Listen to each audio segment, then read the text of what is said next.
Hi, everyone. Judge Andrew Napolitano here for Judging Freedom. Today is Wednesday, October 9th, 2024. Aaron Maté joins us now. Aaron, always a pleasure, my friend. I've been starting off almost all of my interviews this week with a couple of standard questions, which I'll put to you as well.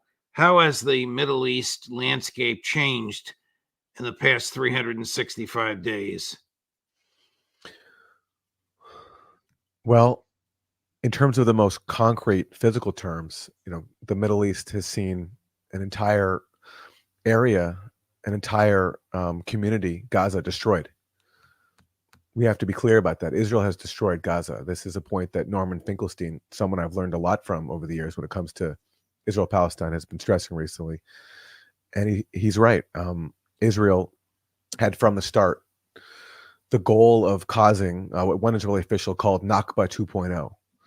And although Israel has not expelled the majority of Gaza, who are still trapped in the death camp, it has destroyed the majority of their infrastructure. And it might never return. I mean, there's talk now of one-day reconstruction, but it will take years for the rubble to even be cleared before a theoretical reconstruction can begin. So in terms of the actual physical change to the Middle East, it's worth reflecting on that. This entire area, home to more than 2 million people, is in ruins, deliberately. I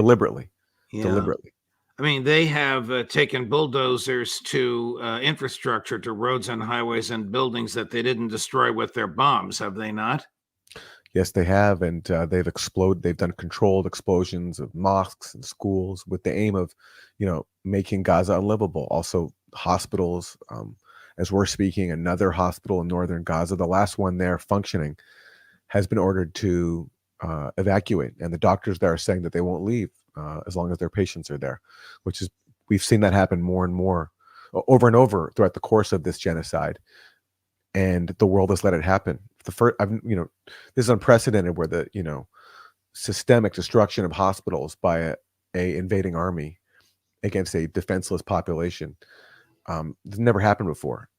It's been abetted by U.S. media, as we know about. And let me just plug on that front. Max Blumenthal just put out a documentary at the Gray Zone, going through all the lies that Israel has produced in its propaganda campaign to manufacture consent for genocide. And I strongly recommend it for those who haven't seen it. So in other changes... What's the name of the documentary? It's called Atrocity, Inc. Right. And it's a synthesis of all the reporting Max has done. Really invaluable. And I can't stress that enough over the past year to, just debunk all the lies Israel has told to portray Hamas as this barbaric, demonic force that can't be negotiated with, that has to be destroyed in a scorched earth campaign that takes Gaza along with it. And the lies we were told, first of all, covering up the role of Israeli forces in killing their own people on October 7th via the Hannibal Directive. Other lies about atrocities that did not happen, because Israel was not satisfied to just let the atrocities that did happen on October 7th speak for themselves. But I'm digressing. So in terms of changes to the Middle East, you have the destruction of Gaza. Hezbollah has, I think, been seriously weakened with the elimination of their top leadership, and Israel's aggression expanding to Lebanon, and the Biden administration giving its green light to expand the aggression to Lebanon, despite pretending, as they did in Gaza, that they support a ceasefire. And now we're all waiting to see what Israel does next with Iran, seizing this opportunity to, go after its top target, which is Iran, because Iran is the strongest deterrent in that region overall to Israeli aggression and hegemony. So this is unprecedented, and unfortunately, the damage to the Middle East and the world, it's still unfolding, and it's far from being over. What is the status of military conflict in Gaza? Are there still IDF on the ground shooting people with guns and being shot at back by Hamas? Well, Norman Finkelstein has also made this point that in terms of actual fighting over the last year, there's been very little. If you look at the Israeli casualty count, the official one, the average comes out to about one soldier per day, or even less than one Israeli soldier per day dying, which means there isn't actually much direct combat. You'll occasionally get videos of Hamas operatives, destroying Israeli tanks and firing on soldiers. But really, this is just a massacre, a genocide from afar, where Israel just uses its overwhelming force, one of the most sophisticated militaries in the world, armed with U.S. weapons, 2,000-pound bombs, just bombing at will, targeting civilians, not killing civilians inadvertently, but just killing civilians on purpose because its target is the people of Gaza. It's not even Hamas. I don't think Israel even cares that much about Hamas. Their aim was to make Gaza unlivable if they couldn't cleanse it of all of its people. So yes, occasionally you will still see fighting, but the idea that this is a war, a battle, I mean, that's just Israeli propaganda to provide cover for a genocide. Is Israel stronger, more stable, or weaker and less stable today than it was a year ago, or somewhere in between? Well, here I might disagree with some of the analysis that we've heard on this show, but from my point of view, I think tactically they're stronger. Because what was their goal in Gaza? I'm sorry to repeat myself, but I don't think it really was to eradicate Hamas. I think it was to seize the opportunity of October 7th to destroy Gaza, to finally, solve the issue of Gaza, which has long been the center of Palestinian resistance, the heart of it. They've left it in ruins and made it unlivable. So no matter the extent of the damage to Hamas, whether Sinwar survives or not, Gaza is destroyed, and Gaza will be unlivable for many years to come. So in that respect, there's a tactical success. They also took out Nasrallah, who is a really savvy and capable leader, who was basically forced to intervene after October 7th, even though I don't think he approved of October 7th. Certainly had no advanced knowledge of it, according to all accounts. But he had to intervene because, he's the central part of the Hezbollah is central in the axis of resistance. And if they had done nothing, they would have lost all credibility.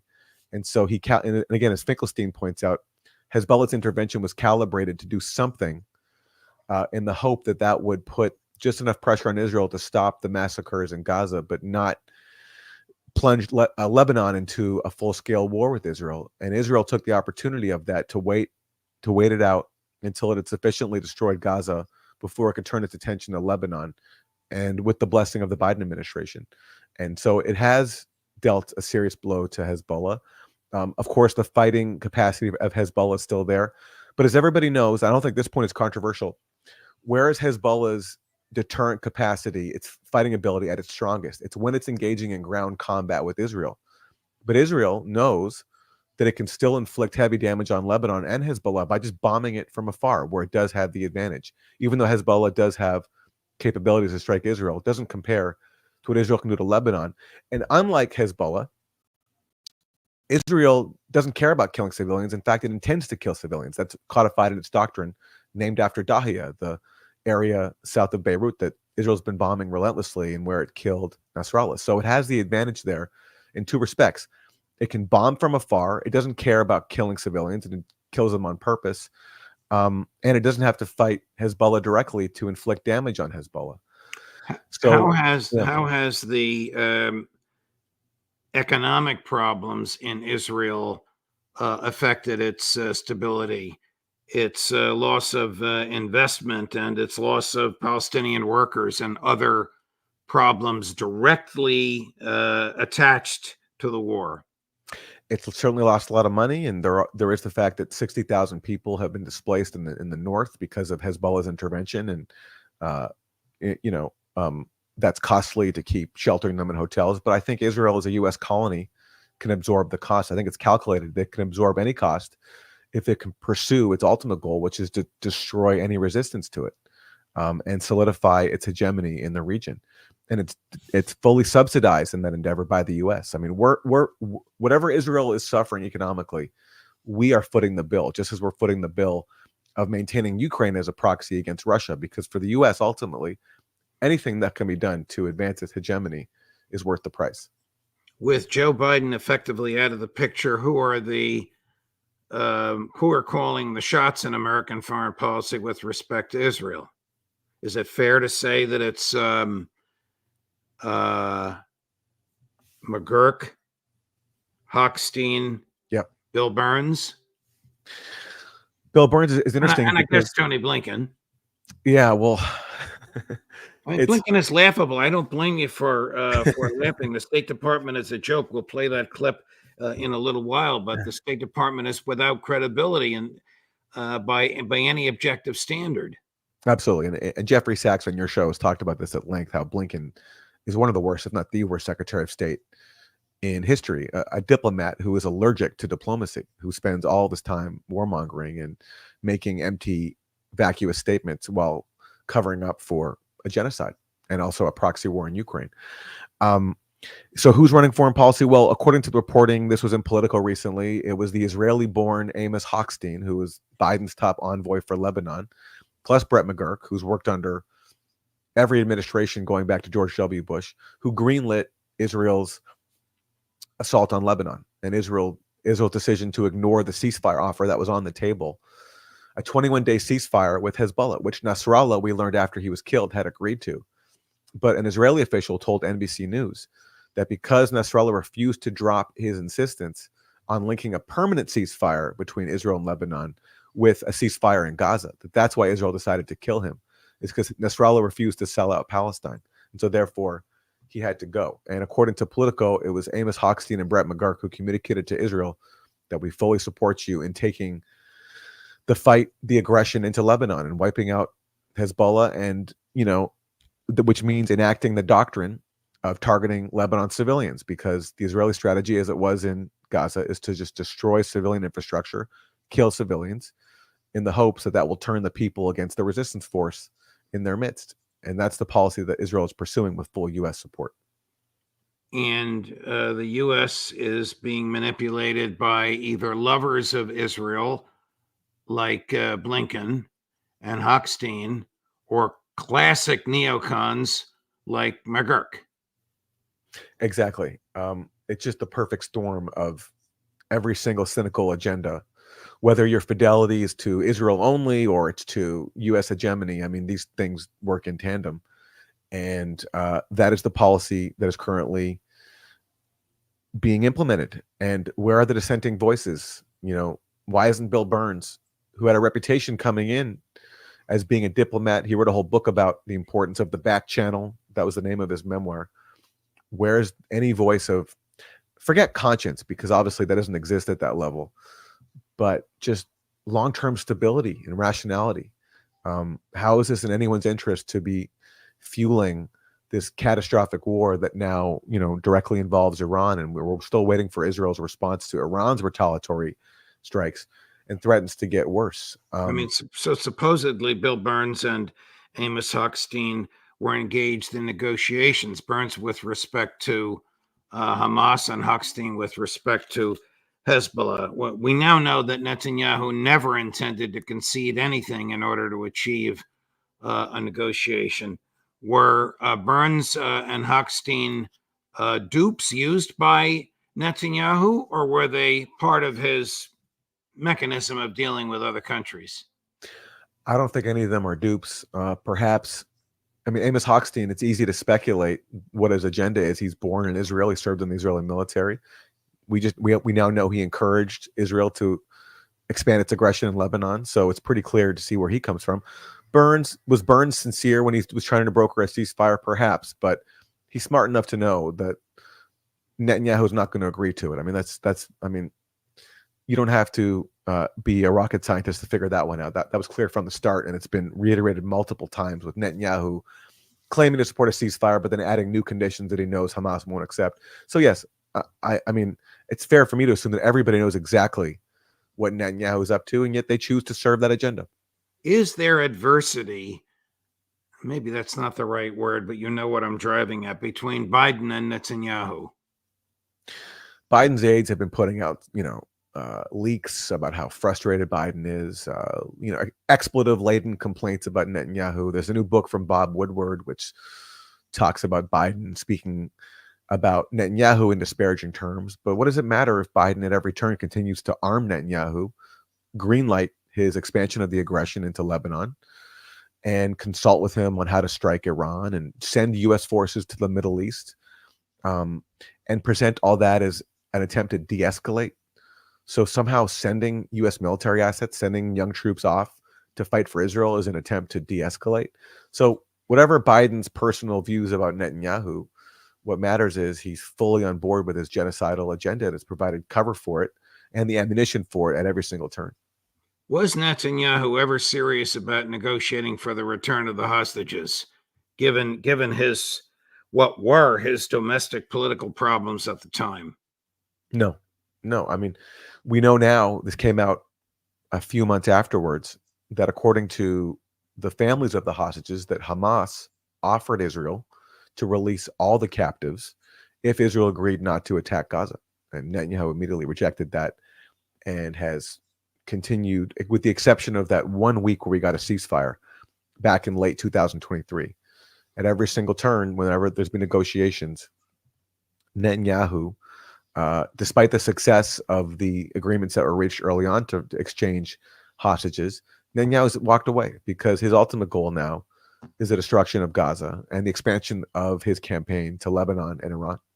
Does the IDF still occupy Gaza Yes. as an occupying force? Yeah. Oh, yes. Yes. And in fact, they're returning to areas that they had previously withdrawn from. And as we're speaking in the north, hundreds of thousands of people have been forced to, have been ordered to evacuate, to go to the south where where there's already over 1 million people sleeping in horrible conditions in tents. And now Israel's asking another 400,000 people in the north to join them after previously designating some of these northern areas, a safe zone and no longer a conflict zone. But they're just trying to empty out that northern area. Finkelstein says that the aim there is to use the north as a permanent buffer zone so that nobody can ever return, which makes sense. Especially if you're trying to make Gaza unlivable, which Israel is trying to do. And a friend of mine who's still in the north, who has been there for a while after being displaced multiple times, he told me he's not going to leave because there's nowhere for them to go in the south, and his family has decided that they'd rather die in their home, or what's left of their home, than die away from it. So that's the fate of many people. Where do they sleep, and how do they eat, and how do they bathe? Well, bathing is pretty much non-existent, and that's why you have so many diseases going around, and skin conditions and other ailments. Water is very scarce, but sometimes there's deliveries where you get a meager amount, and you either sleep in your home if it hasn't been destroyed, or in the rubble of your home, or in a tent. How can the IDF find Nasrallah and kill him, and find his successor and kill him, and they can't find the hostages? Well, good question. Good question. In the case of Nasrallah, it's pretty clear now this wasn't just Israel on its own. Fair to assume that Israel is working with the U.S. and other allies, and they've been obsessed with killing Nasrallah forever.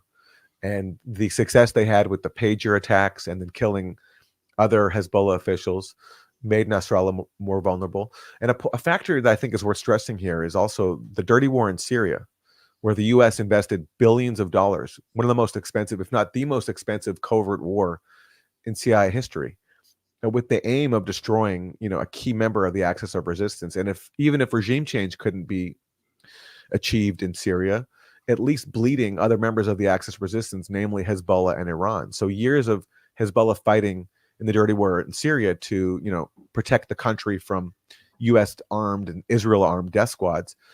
Even though Bashar al-Assad was not overthrown and Hezbollah succeeded there, certainly years of fighting did leave them more vulnerable.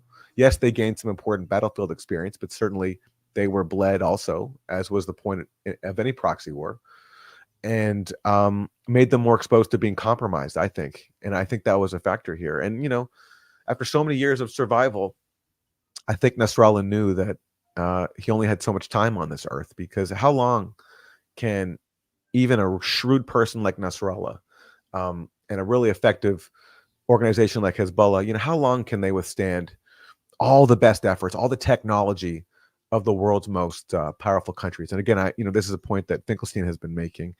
So it's not a surprise. And when it comes to the hostages in Gaza, it's a good question. Maybe the tunnels are just that impenetrable, and maybe they're so deep in the ground that Israel can't get to them. And who knows how many other hostages we don't know Israel has killed have been actually killed, because we know that Israel has killed more of its own hostages than it's rescued. So would Netanyahu, if they found the hostages, be a hero for finding them or a goat for having to terminate the hostilities? Well, certainly Netanyahu could have freed all of them had he agreed to so many opportunities that were on the table from the start. And he could have freed so many more of them if he had not killed them as part of his indiscriminate bombing campaign inside Gaza. And yeah, there was one rescue operation in which a few Israeli hostages were killed, but with that, Israel slaughtered hundreds of Palestinian civilians. So that's how they've achieved their successes, just committing mass murder. And certainly they're subjecting the remaining Israeli captives, if any are still alive, to just continued danger as long as they continue to prioritize their goals of destroying Gaza and safeguarding Israeli hegemony in the region by expanding the conflict to other places. Can I ask you about your gray zone colleague who was arrested by the IDF? Yes, Jeremy Lafredo has been reporting in Israel-Palestine for many months now. He's done invaluable work reporting on the Israeli blockade of Gaza, bringing us the voices of some of the people there, supporting the blockade and the cruel, savage things that they said. And he was in the West Bank, and him along with 4 other journalists were arrested by Israeli forces. The 4 others were freed except for Jeremy. He's the only one, as far as we know, who stayed in Israeli captivity. They were subjected to really harsh treatment. They were hurt. Their phones were seized. And as we're recording this, it's been more than 24 hours and Jeremy is still being held by Israel. And so we're asking everyone to join us in demanding his release. He's a U.S. citizen being detained for doing journalism, and he's being detained by a U.S.-funded, U.S. armed army. Has the United States State Department, as far as you know, done anything to facilitate his release, inquire about his whereabouts, give him aid and comfort, as it's supposed to do to American citizens captured in foreign countries? To my knowledge, no. But I hope I'm wrong on that. There could be some information that I haven't received yet. I hope I'm wrong. But regardless, the fact that this could happen, it speaks to the impunity Israel has when it targets journalists. Obviously, the main victim of this has been the journalists of Gaza, who've been killed deliberately by Israel by the dozens. But previously, a few years ago, when Israel killed Shireen Abu Akleh, a journalist with Al Jazeera, also an American citizen, the U.S. shrugged. I mean, this is part of a longstanding pattern of Israel targeting journalists, whether they're Palestinian or American, and being able to do so with the full backing of its main sponsor in Washington. I mean, Max told me that more journalists have been killed in 1 year in Gaza than in 20 years in Vietnam. Now, it's a different era, but the principle is the same. Absolutely. Yeah, absolutely it is. This is unprecedented. And that's why, I mean, the death toll when it comes to journalists also reflects the death toll when it comes to women and children and men who are not combatants at all, who are just people in Gaza trying to survive. That's why we call it a genocide. When you have that level of civilian death, it's pretty clear what Israel is trying to do. Just destroy Gaza and kill any civilian who happens to be sheltering in a school or sheltering in a hospital or in their homes. This is just the most indiscriminate warfare. I can't call it warfare. Indiscriminate bombing campaign that I've ever seen in my lifetime. Let us know about Jeremy and let us know if there's anything you want us to do. If you want to send Chris a picture of him, if you want us to post anything, we have a very large and enthusiastic audience, as you know. You do. And we'll be happy to do whatever we can to pressure the United States State Department to save this young man. Thank you, Aaron. Thank you for your time. Thank you, Judge, and thanks for all the I know support. this is a sad subject, but I appreciate your candor in addressing it. My best to Jeremy's family and always to you. We'll see you again next week. Thanks, Judge. Thank you. Seemed very sad to be discussing that. I'd be sad to discuss the capture and beating of a colleague as well. Tomorrow, Tony Schaefer at 8 a.m. Professor Gilbert Doctorow, who started this dispute about the tail wagging the dog, and it continues at 9 o'clock tomorrow. Colonel Larry Wilkerson at 3 in the afternoon, and from midnight in Moscow at 5 in the afternoon Eastern, Pepe Escobar. Judge Napolitano for Judging Freedom.